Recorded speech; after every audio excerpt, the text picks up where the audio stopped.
We begin with a statewide investigation that's likely to impact Florida's primary and general elections. An NBC2 investigation into voter fraud uncovers as many as 180,000 ineligible voters. Reporter Andy Parati broke the story earlier this week. And Andy, I have to admit, I thought that 180,000 was a mistake because earlier this week you had it more like about 1,000. Yeah, it started out at 1,200. Now it's in the tens of thousands. What's worse, we've learned that the state knew about these potential non-U.S. citizens more than a year ago. 180,000 potential non-U.S. citizens registered to vote. We're talking about thousands of possible non-citizen voters. A number that's drastically increased since our story first aired on Monday. Over the phone, Secretary of State Communications Director Chris Cate explains. How did it jump from 1,200 to 2,600 and now to 180,000?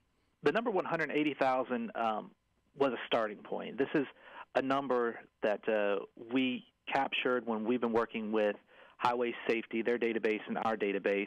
Well, we came to this number of 180,000 as the matching process. The Division of Elections discovered the names after the Department of Motor Vehicles identified non-citizens who obtained driver's licenses. It then matched those names with people registered to vote in Florida. I was surprised at the number. We've also learned the state first started finding potential non-U.S. citizens in early 2011, but waited more than a year to start contacting supervisors of elections. Why haven't they been feeding that information to us earlier? And even if they weren't able to vet it at their level, we could have still worked with some of the names locally. Supervisors of elections are responsible for removing ineligible voters from the rolls, but that may not happen in time for Florida's August primary, since the state may not be finished going through its list. We're vetting them as promptly as we can while maintaining a thorough process, because we want to err on the side of voters, and we want to make sure no blend's being removed from the voter rolls that shouldn't be. In February, the NBC2 investigators first exposed non-citizens voting. I vote every year.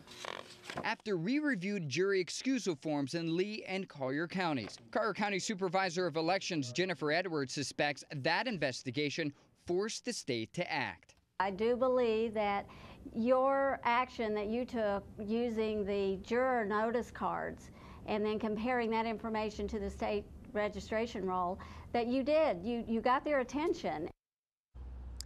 The Secretary of State's office does confirm that some of those potential non-U.S. citizens did vote in prior elections, but they don't know how many. Len? Andy, once the state takes that list of 180,000 and goes through it, what happens next? Well, the state then sends that list to supervisors of elections office. Their offices then send letters out to those potential non-U.S. citizens. They have 30 days to respond to verify their citizenship. If they don't, they'll be taken off the voter rolls. Live in Lee County, Andy Parati, NBC2.